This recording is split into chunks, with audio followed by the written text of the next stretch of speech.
Welcome guys. आज जो है हम यहाँ पे क्रेडिट कार्ड की फ्रॉड डिटेक्शन का एक प्रोग्राम मैंने बेसिकली यहाँ पे बनाया कि अगर हमारे पास एक क्रेडिट कार्ड CSV फाइल थी तो उसके अंदर हमारे पास जो डेटा है उस डेटा के अंदर बता रखा है कि हमारी जो है वो फ्रॉड को डिटेक्ट करता है, मतलब क्लासेस गिवन है।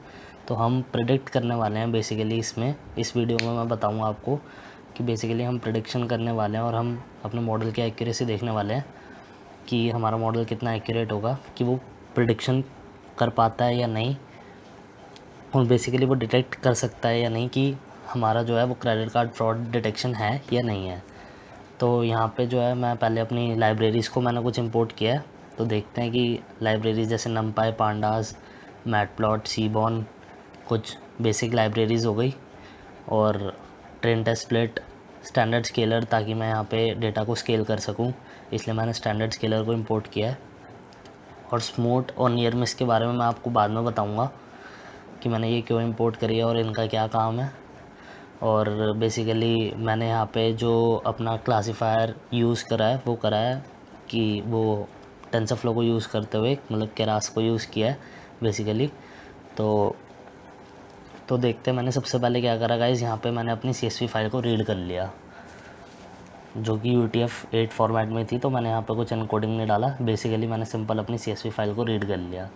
उसके बाद मैंने अपनी शेप को प्रिंट करा लिया यहाँ पे कि मेरी फ़ाइल की जो शेप है वो क्या है।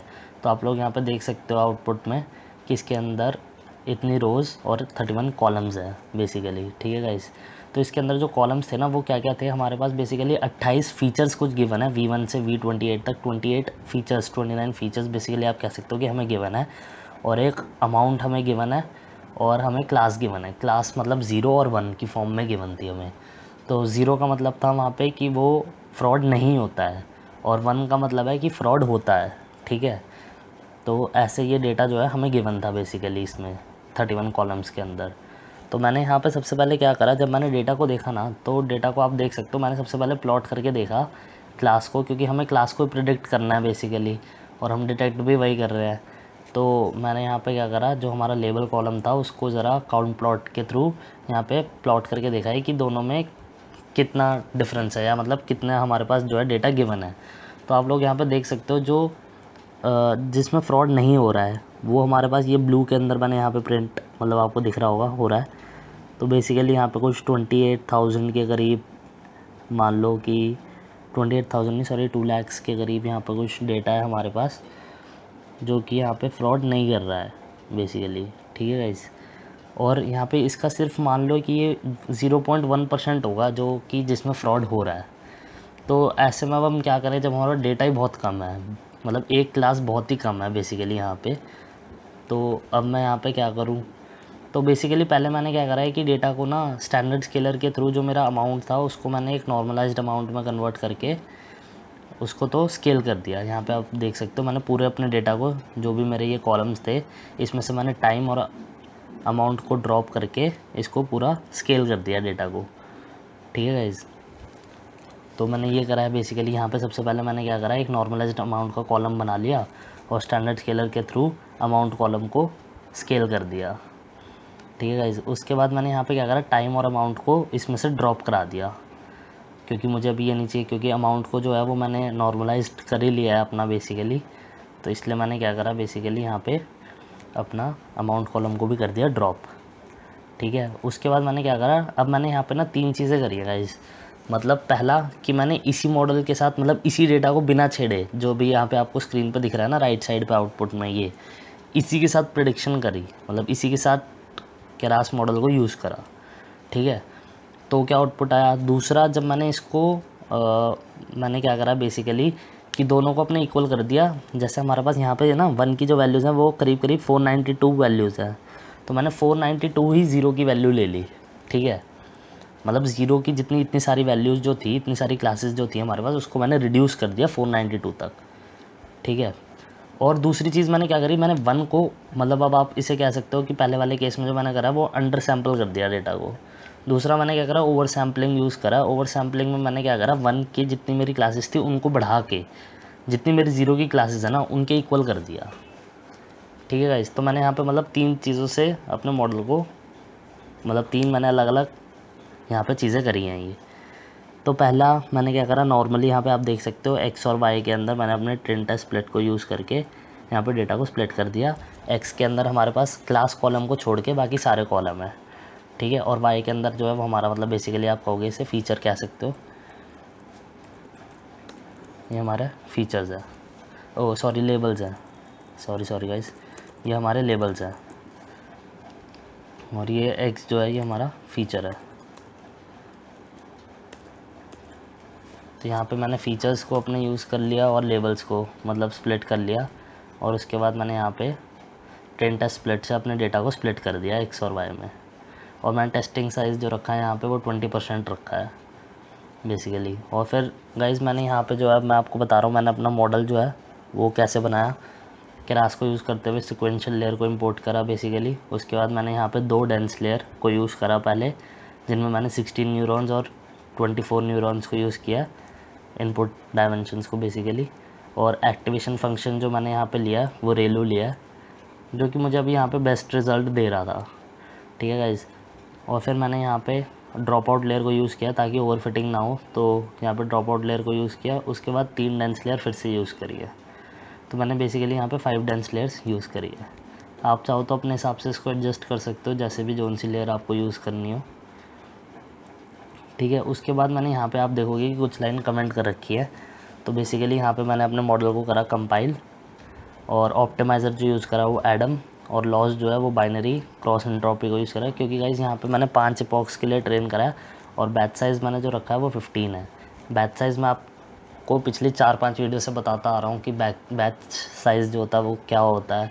इसमें हम बेसिकली अपने डेटा को पास करते हैं कि कितने डेटा को वो ट्रेन करेगा, कितने सैम्पल्स को बेसिकली वो ट्रेन करेगा, ठीक है। तो इसमें आपको कभी भी पूरा एक साथ पास नहीं करना। मैंने यहाँ पे 15 पास करा, आप लोग 5, 10, 1, 2, 4 जैसे आप चाहो वैसे पास कर सकते हो इसको, ठीक है। और मैंने इसकी बेसिकली एक्यूरेसी को यूज़ कर लिया। और मैंने यहाँ पे जो लॉस फंक्शन है वो बाइनरी क्रॉस एंट्रोपी इसलिए रखा है क्योंकि यहाँ पे हमारे पास जो लेबल्स हैं वो मतलब बाइनरी क्लास है एक तरीके से 0 और 1 में, तो इसलिए मैंने यहाँ पे जो लॉस फंक्शन रखा है वो बाइनरी क्रॉस एंट्रोपी है, जो कि बेस्ट रहेगा इस केस में।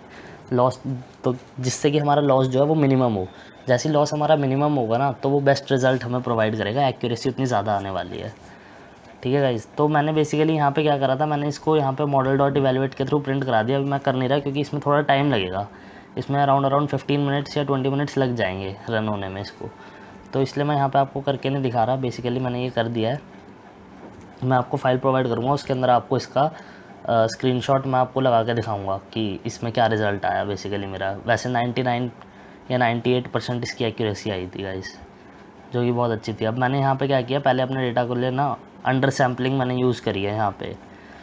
तो अंडर सैम्पलिंग में मैंने क्या किया, यहाँ पे नियर मिस जो फंक्शन था उसको यूज़ किया है अंडर सैम्पलिंग के लिए, और वर्जन को कर दिया, वर्जन इसमें पास करा है 2। और गाइस बेसिकली ना हमारे पास ये जो होता है बेसिकली जो मैंने नियर मिस या स्मूट यूज़ करा है अंडर सैम्पलिंग या ओवर सैम्पलिंग के लिए, इसके अंदर हमारे पास एक फंक्शन होता है फिट अंडरस्कोर रीसैम्पल।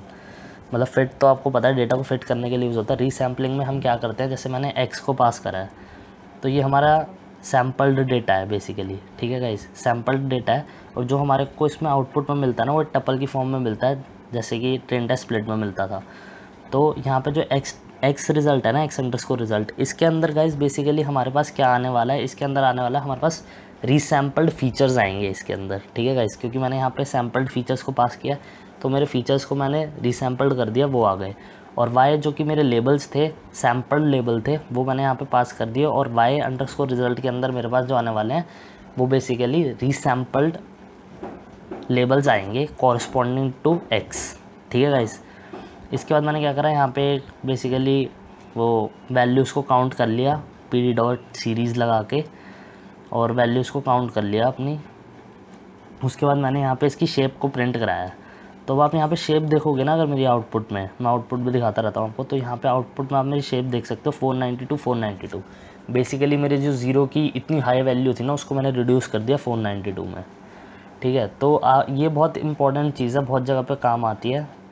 तो इस चीज़ को तो आप बेसिकली ध्यान में रखना कि अगर हमें डेटा को रिड्यूस करना है तो हम नियर मिस को यूज़ करते हैं, अंडर सैम्पलिंग करनी हो और ओवर सैम्पलिंग करनी है तो मैंने यहाँ पे स्मूथ को यूज़ किया है। अब स्मूथ को देखते हैं मैंने कैसे यूज़ किया है। बेसिकली जैसे मैंने आपको बताया ना कि इसमें भी होता है फिट अंडरस्कोर रीसैम्पल नाम का फंक्शन, इसको यूज़ किया, रीसैम्पलिंग हो गई मेरी।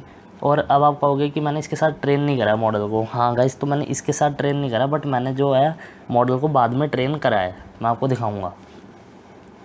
मैंने उसको बेसिकली अपने स्मूथ फंक्शन के साथ ट्रेन करा है, ठीक है गाइस। तो मैं अभी आपको दिखाता हूँ बाकी कि क्या हो रहा है यहाँ पे। स्मूथ फंक्शन का भी बेसिकली मैंने वैल्यू काउंट निकाल लिया, आप यहाँ पे देखोगे तो ये रहा 284315 जो हमारी 1 की वैल्यूज़ थी, वो हमारी 1 की वैल्यूज़ भी हो गई और 0 की भी वही वैल्यू हो गई। देख सकते हो आप लोग यहाँ पे कि अब मैंने 1 की वैल्यू को इंक्रीज़ कर दिया बेसिकली। और रीसैम्पल इसीलिए करा है ताकि डेटा थोड़ा शिफ्ट हो जाए, वरना मॉडल को सारी ज़ीरोज़ एक साथ मिलेंगे, सारे 1 एक साथ मिलेंगे, उसका भी फ़ायदा नहीं है ना। तो इसलिए मैंने रीसैम्पल फंक्शन को यूज़ किया।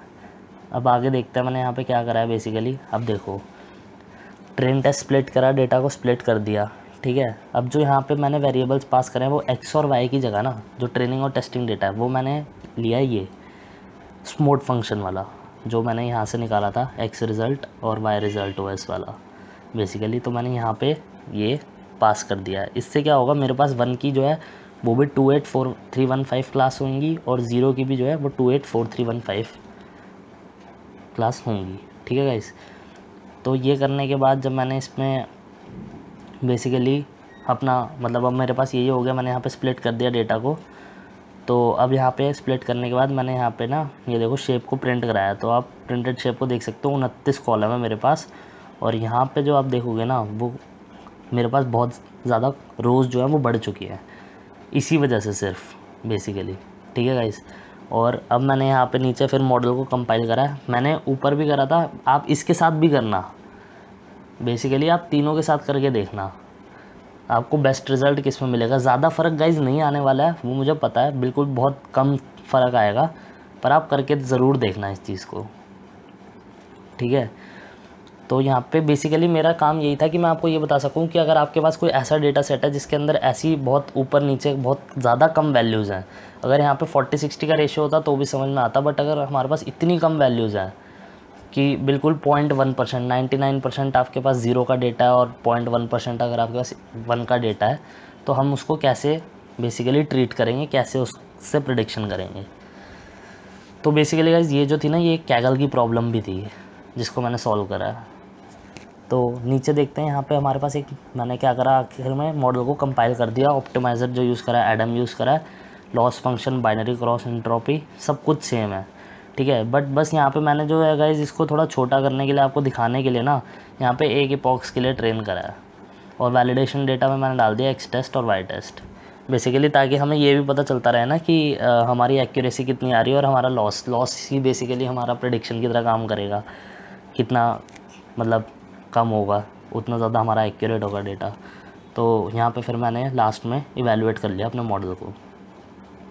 तो यहाँ पे अब मैं आपको दिखाता हूँ, ये देखो मेरा एक इपॉक्स के लिए ट्रेन हुआ और बहुत जल्दी ट्रेन हो जाएगा, इसमें ज़्यादा टाइम नहीं लगने वाला। और ये ट्रेन हो गया क्योंकि एक ही इपॉक्स के लिए था, इसलिए बहुत ज़्यादा जल्दी हो गया। और यहाँ पे आप एक्यूरेसी देख सकते हो 98% मेरी एक्यूरेसी आ रही है, जबकि मेरे पास 1 की जो है वो इतनी सारी वैल्यूज़ थी और 0 की भी काफ़ी वैल्यूज़ थी। तो मेरी तब भी जो मेरी एक्यूरेसी आ रही है वो 98% आ रही है, जो कि बहुत आई होप सो कि बहुत अच्छी है, बहुत सही एक्यूरेसी है गाइस। और यहाँ पे जब मैंने मॉडल को इवैल्यूएट करा तो आप लोग देख सकते हो कि 0.016 जो है इसका लॉस है, जो कि बहुत ही कम है और बहुत सही है। और एक्यूरेसी जो आप देखोगे वाई टेस्ट के थ्रू आई है वो आई है 99.5 बेसिकली। तो गाइस आई होप सो आपको वीडियो पसंद आई होगी, तो लाइक ज़रूर कर देना। Thank you guys.